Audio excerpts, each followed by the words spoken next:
হায়েজের কারণে, ঋতুর কারণে যদি মাসের 13, 14, 15 পার হয়ে যায় কোনো সমস্যা নেই। আরবি মাসের 20 তারিখ পার হয়ে যায়, মাসের মধ্যে হলেই হলো মুসলিম। আয়েশা রাদিয়াল্লাহু তাআলা আনহা বলেন মাসের মধ্যে 3টে হলেই হলো, তবে চেষ্টা করবে 13, 14, 15। বুঝাতে পারলাম কি? চেষ্টা করবে কোন কোন তারিখ?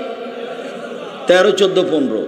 যদি হাইজের কারণে 19, 20 হয়ে যায়, 18, 20-এ চলে যায় তো কোনো সমস্যা নেই, হাদিস মুসলিম। তাহলে ঋতুবতী মহিলারাও প্রতি মাসের 3টা শ্যাম পালন করার সুযোগ পেল।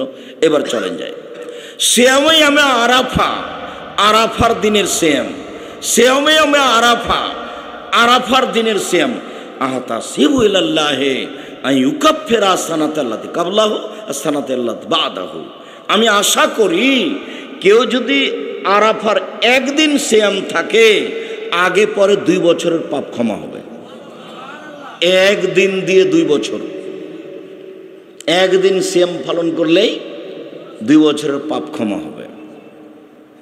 রাসূল সাল্লাল্লাহু আলাইহি ওয়াসাল্লাম বলছেন শ্যামে আমি আশুরা আহতা সিবু ইলাল্লাহে আইয়ুকাফিরা সানাতাল্লাতি কাবলাহু। কেউ যদি মুহররমের 2 দিন সিয়াম থাকে, বিগত 1 বছরের পাপ ক্ষমা হবে।